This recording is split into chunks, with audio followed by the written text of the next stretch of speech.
போது பெத்லஹேம் நகரத்திற்கு வெளியே வயல்வெளியில் ஆடுகளை காவல் காத்து கொண்டிருந்த எளிய இடையர்களுக்கு இயேசு பிறந்த நற்செய்தி முதலில் வானதூதரால் அறிவிக்கப்பட்டது. இடையர்கள் வானதூதருக்கு தோண்டி என்ன சொல்லியிருப்பினம் அதை பார்க்கலாமா? இடையர்களுக்கு வானதூதரின் அறிவிப்பு. இயேசு பிறந்த இரவில் இடையர்கள் வயல்வெளியில் தங்கள் மந்தைகளை கவனித்துக் கொண்டிருந்தனர். திடீரென்று கடவுளின் தூதர் ஒருவர் அவர்களுக்கு தோன்றினார்.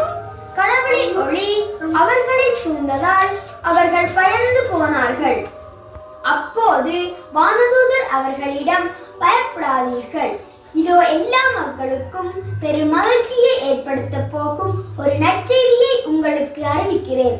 இன்று ஆண்டவராகிய மெசியா என்னும் மீட்பர் உங்களுக்காக தாவீதின் ஊராகிய பெத்லஹேமில் பிறந்திருக்கிறார் என்று கூறினார்.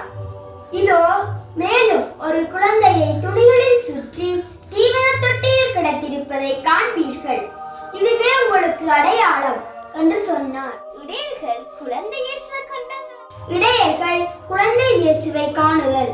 உடனே வானதூதரின் படையொன்று தோன்றி, உன்னதத்தில் கடவுளுக்கு மாட்சி உண்டாகுக, உலகில் அவருக்கு உகந்தோருக்கு அமைதி உண்டாகுக என்று புகழ்ந்து பாடியது. இதை கேட்ட இடையர்கள் உடனடியாக பெத்லஹேம் சென்று மரியாவையும் யோசேப்பையும் தீவன தொட்டியில் கிடந்த குழந்தையையும் கண்டனர். அவர்கள் அந்த குழந்தையை வணங்கி வானதூதர்கள் அவர்களிடம் அறிவித்த அனைத்தையும் எல்லோரிடமும் கூறினார்கள்.